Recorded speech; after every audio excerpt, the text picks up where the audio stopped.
everyone, I'm JD. Welcome back to my channel and to day 5 of the Etsy launch giveaway for Willow Bound Journals.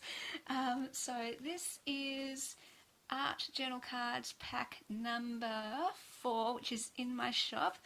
10 to the pack, and it's one of my Faith series packs.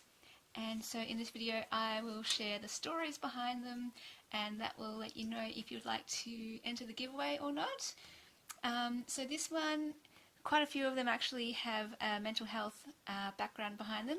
So this one is called Cry in God's Hand, and the story behind this was at one of the lowest points through my journey with depression about 2 years ago.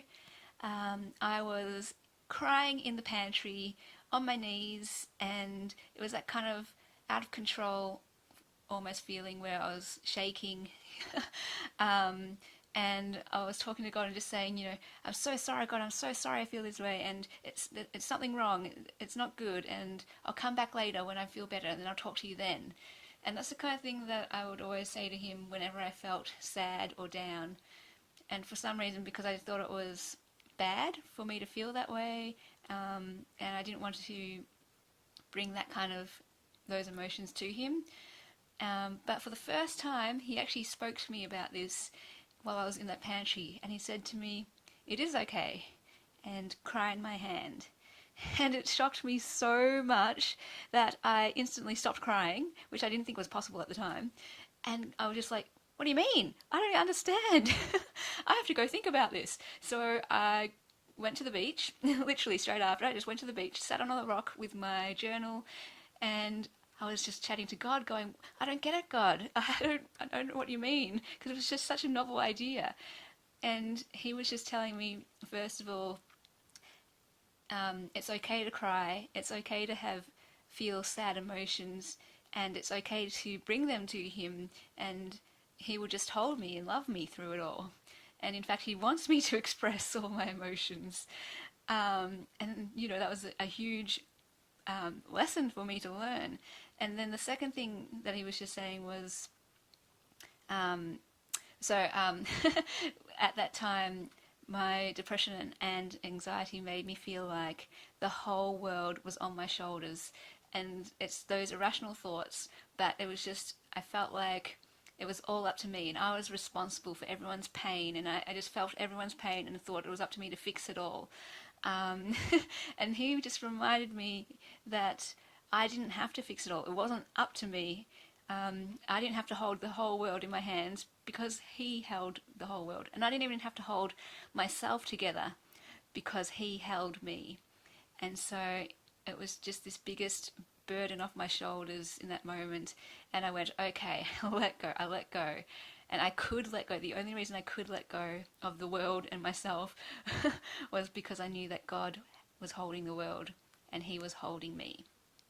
So instead of me holding myself together, God could hold me together. This one is very kind of similar in that it happened at the same moment, the inspiration for it. Not sure if you can read it, but it says Death to Life, and that's the title of this one. Ashes into beauty, dancing out of mourning, and singing out of tears, and pain into joy. And so while I was at that beach, same instance, while I was talking to God, I was just looking at the waves, and they were, you know, crashing against these rocks, and I thought, that's me. If I was a fish in that water right now, that's me getting battered against those rocks, because it felt like I would just wake up each day only to get battered and bruised by life. That's how bad it felt for me. And it was like I couldn't get nothing right. I was letting everyone down. That's how it felt like. And it was just an existence of pain. It felt like I didn't exist anymore. I could only feel pain, and it was to the point where I felt like I was pain itself. And for the first time I understood why people would turn to suicide. I wasn't suicidal and I didn't want to die. It was just that I didn't want to feel any more pain. And if the only way to not feel pain was not to be here anymore, then I would have taken that option. Not literally, like I wasn't ever going to take my life or anything, but I just wanted the pain to end.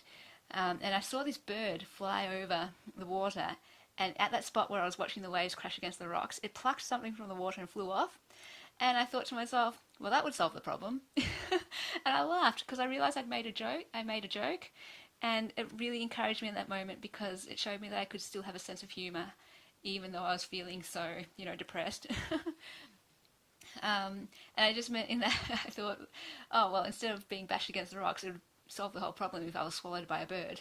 that way I wouldn't feel any pain anymore. So that's just where my thoughts were at. But what this showed me was when I got home and I drew the picture, well, my interpretation of it, God spoke to me and he just said, again, it's okay to be in this place and feeling like this, but just know that pain does turn into joy eventually, and mourning can turn into singing and dancing. And he modeled it himself. He died on the cross to give us life, the ultimate life. And the quote that goes with this is, sometimes there needs to be death before there is life. And I found that in my case so much, because even though I would never wish that depression, anxiety journey on anyone, I'm glad I went through it now, because it's given me so much more life. It's stripped away all those pressures that I felt and all those false beliefs that I had, and has given me so much more life.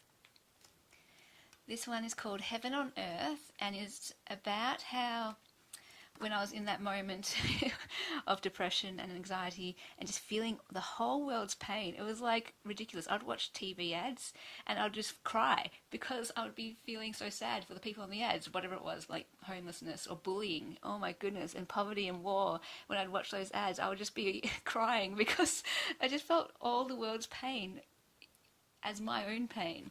And in that moment, I lost sight of something. All I could feel was hell. It was just like there's hell everywhere. Everywhere I looked, it was hell. And my existence felt like hell. And, I was just losing sight of hope. And then in this moment, it just reminded me of the fact that it's something I've always believed, but I just lost track of it in this moment. But I remembered that God is still on the throne. He is still in control. And even no matter how crazy and messed up and painful things look, He is bringing heaven to earth, even in that very, very moment. And yeah, like I said, that's one of my core beliefs, and I just had to remember it in that moment. So yeah, heaven is coming to earth. One day there will be no pain and no fear and no war and no cruelty and no violence. And yeah, it's not going to just come one day, it's happening right now, which gives me so much hope. This one's called Seeds of Joy, and it's just about that whole sowing with tears. Sometimes the joy comes from a sowing of tears and of mourning. And I had to sow in tears for 2 years when I went through that depression journey. But now there is so much singing and joy and dancing now that I've gone through that journey. And whatever the situation, whether you've lost a loved one or I don't know, whatever the situation, been fired from a job or have to move house or I don't know, whatever it is, but feel that pain. It's okay to feel that pain and be in that moment of mourning and feeling that grief, but know that there is hope, that there will be joy coming later. This one's called A Promised Crown, and again, at one of the worst stages through my depression and anxiety, I had this thought that even if life was going really well and people liked me and I was successful and all of that, if I didn't like myself, then I didn't want to be here. And so at this point in my life, I was just feeling so much self-hatred, and it was so painful. And that's when I realized you actually do have to love yourself to, like, as much as anything else can be going well, unless you love yourself, there's not going to be any peace. And so pretty much a few days after that thought, I was at a youth conference. I was one of the leaders there, taking a bunch of the youth to this conference, and it really spoke to me though.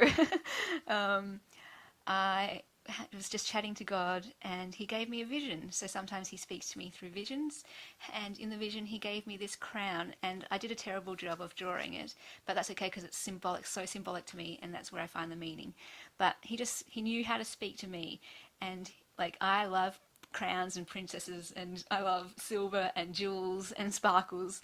And the crown he gave me was silver, and it was crystals, and like I just loved it. And he was just in that moment. It told me, how worthy I was in his eyes, how precious and how special and how loved I was. And that crown just really spoke to me about that, and just how, I do have a purpose, and there's a reason for me to be here. And so this just really meant a lot to me and helped me to again, love myself the way that God loves me. This one was actually the second picture that I ever drew with these Prismacolor pencils, and it's called Do You Love Me? And based on the Bible story of Peter rejecting Jesus not 3 times, but how he rejected Jesus, and then Jesus asked him, do you love me? Do you love me? Do you love me? And each time Peter says, yes, of course I love you. And so this is about how sometimes we can make mistakes, sometimes we can let people down, sometimes we can make a mess, like we can think we're doing a great job and then we just completely stuff it up, and other people get messed up in the fallout. And in those moments we can sit down and wallow and think, man, I'm not going to try that again, or I'm just so useless, or God must really think he won't ask me to do anything ever again, and that's good because I don't want to do anything ever again. And you might doubt his love for you because you just stuffed up so much. And even maybe that thought of, man, I'm such a dodgy Christian, I can't even get the Christian walk right, and man, I'm not useful at all. But this just reminded me, as long as you love God, that's the only qualification you need to be useful. It's not about confidence, it's not about mistakes, it's not about failures, it's not about how you feel about yourself or how much you even hurt people. I mean, it's terrible, but he just wants to know you love him. And if you do, he will use your hands and feet. So it's about, if your heart loves God, your hands and feet are useful. And because when Peter said, yes, I love you, God, or Jesus says back to him, go feed my sheep. And it's like, that's the point, that he wants to use us for others. So if we just sit down and wallow in our mess and go, oh, I can't do anything, it's other people who miss out. So keep on going. This is the message. No matter the mistakes you make, the messes you make, the failure you might feel like, keep on going, because you're so useful and you're going to impact so many people through God using you. This one is called Broken to Give, and another one of my core beliefs. I have so many. I used to avoid brokenness. I thought it was a bad thing. But then I got this insight that, well, Jesus was broken on the cross, and his brokenness was exposed to the entire world, and out of his brokenness came so much life, and not just life, but healing and forgiveness and mercy and compassion and understanding and so many different things, freedom and love and joy, and and that showed me that that's the example that we're going to go through broken times as well, but out of those broken times, we'll be able to give those things too: compassion, joy, understanding, peace, freedom, and to wisdom to other people. So the quote that goes with this is, so I'll just read it. I was broken so I could be given. I took all the bad in the world. I held it, I transformed it, and I gave it out as something good. Now you can do the same. Everything I give to you, you can give to others. The more you are broken, the more you can give. And I've definitely found that, like, especially with the depression journey, that was such a broken time, but out of that, so much life has been given, like, to my own life, but also to other people's lives. So there's that one. This one is called Kingdom Keys, and it's just a reminder that we have all these things all the time: wholeness, justice, freedom, truth, peace, love, joy. And even though our situation might not reflect that, we can bring these keys, and remember, we can bring them. And not just in our own lives, but there's this responsibility to bring these keys to the world. So where we see injustice, let's bring justice. Where we see bondage, let's help bring freedom to people. Where we see pain and suffering, let's be people who bring keys of love and joy to other people's lives. So yeah, very simple message, but I love that one. This one's called Rings of Faith, and a couple of messages in this one. First of all, about how the journey with God is a journey, and we do grow and change. I know when I became a Christian when I was 14, my beliefs then about God and life and mission and heaven quite different to what I now believe about who God is and his purpose in the world and what he's doing in the world. And I know in 10 years' time, my beliefs will have adapted and changed again because of how much more I know God and how I journey with him even more. And it's through experiences that usually that's how our beliefs adapt and change, and that's how God shows us more of him through the experiences we go through. So the more life we live, the more we understand who God is.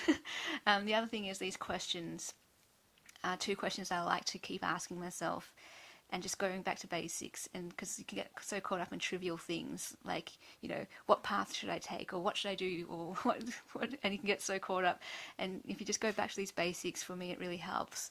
And these questions came from a book by Tim Costello, and he wrote two books, one called Faith and one called Hope, and I absolutely love those books so much. And I can't remember which questions these came from, but one is alive for what? So, just when you strip it all down, what am I alive for? And for me, it's, glorifying God, but how do I do that? Well, for me, it's through creativity, through creating and then sharing what I create to encourage others. That's why I'm alive, to encourage others. It's always for others and to give to others.